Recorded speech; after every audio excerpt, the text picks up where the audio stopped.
The idea of sacred science. Yeah, our science works. We can prove our ideas through this and that. You get people trying to use certain, numerological systems to prove that they are a highly spiritual being or a guru. They use mathematical equations to try and say that they have cracked the code of the pyramid, or discovered the true meaning of the Mayan calendar, or they have gone through the scriptures of the Bible or the Quran and discovered the greater truth, or something to that effect. But it can just as easily be something like miracle water, or some special technique. Something they pass off as being the truth, the proof of the truth, their scientific truth. The group's doctrine or ideology is considered to be the ultimate truth in such a system, beyond all questioning or dispute. The truth is not found outside the group, so anyone you talk to on the outside who tries to say you're wrong, well, they don't know the truth. They're deluded, they're confused, they're perhaps even overshadowed by something negative. And in that, you cannot be wrong. Your cult can never be wrong because it is the truth. The leader, as the spokesman for God or for all humanity, is likewise above criticism, above any form of questioning. To question the cult leader in many cults and beliefs and organisations brings about a negative effect, because, well, surely you're not seeing it right. Who have you been talking to? Once again, this leads into confessions.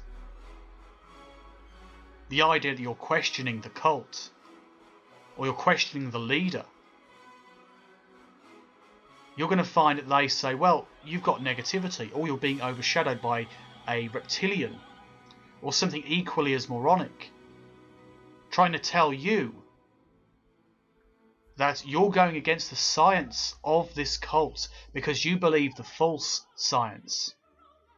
Whether they call it demonic, negative, unenlightened, or whatever, the beliefs outside, you've been affected by them. And through this they can continue their control.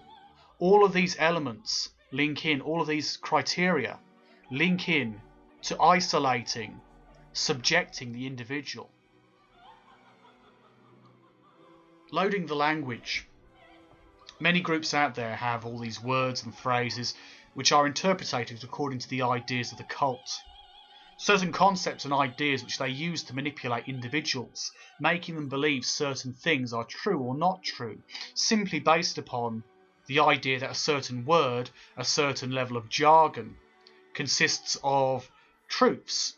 Things like true thought, being self-honest, and a list of other terms which are usually individual to each cult. They have these terms to basically terminate thought. These thought-terminating terms are used to make people believe the term over the fact. So you don't need to think, you just need to say, I'm being self-honest, I'm being enlightened, I'm being spiritually aware.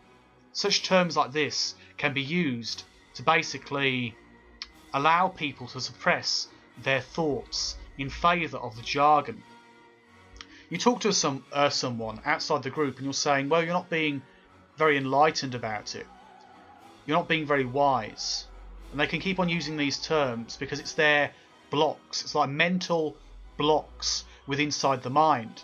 That's what the loading of the language actually does. Creates blocks inside the mind to actually prevent you from questioning the belief. You're so busy thinking self-honesty, purity, awareness, being processed or whatever, that you're not really thinking in the everyday world.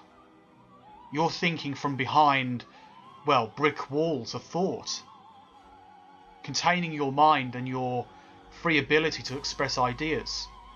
Why is a person expressing ideas against my cult? You might think it must be because they're subversive, because they're demonic, because they're affected by reptilian mind control, or something equally as paranoid and fearful. It's the perfect control, all of these elements linking in, caging the human mind, preventing you from seeing reality, creating all these mental blocks to stop you from thinking like a truly free human being. The idea of the doctoring over the person. The member's personal experiences are subordinated to the sacred science, and any contrary experiences must be denied or reinterpreted to fit the ideology of the group. It's not about the personal spirituality or search for truth. It's not about seeking reality. It's about being forced to conform. To bow your personal ideas and understanding your own reason, rationality, to the cause, to the idea, very often to the leader. Because you're just a serf. You're just controlled. If you're finding this, and many of the other characteristics, you know you're in a dangerous cult. The idea of being repressed by a belief, your own experiences which contradict, they must be denied. Stamp out doubt. Stamp out doubt. Oh, reinterpret that. Oh, that wasn't a negative experience, that was a lesson. God didn't do that to you, the devil did it. Oh, well, that was a test. And so on and so forth. It's all twisted to support the ideological constraint, to ensure your blind obedience. The final part is where we dispense with the value of existence, the value of the individual.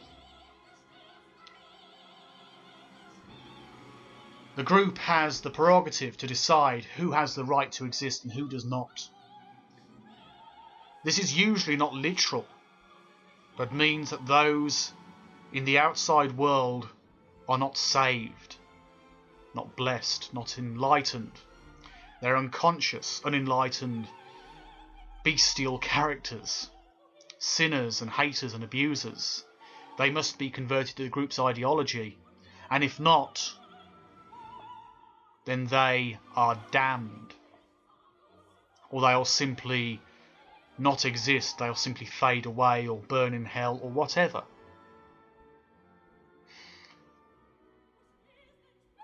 If they do not join the group, or are critical of the group, then they must be rejected by the members. If you ask questions instead of simply nodding your head like a fool and accepting, if you ask simple, common sense, rational questions which you would expect to have answered in any other situation, you must be rejected. Thus the outside world loses all credibility. They're just haters and abusers, they're subversives and so on and so forth. They're just simply outsiders. In conjunction, should any member leave the group, he or she must also be rejected, because you have broken your covenant. You have broken your allegiances, your loyalty and your honour. You have broken away from the true path, the spiritual path of righteousness and truth. As a result, you must too be rejected. You must be separated, taken away, broken away from the rest. So remember the 8 criteria and apply it to the cults and organisations you see here on YouTube or you see in your everyday life. Environment control, mystical manipulation, demand for purity, cultic confession, sacred science, loading the language, doctoring over the person, dispensing of existence. And you will find these very simple 8 criteria can be applied and used to dissect many of the cults you see around you.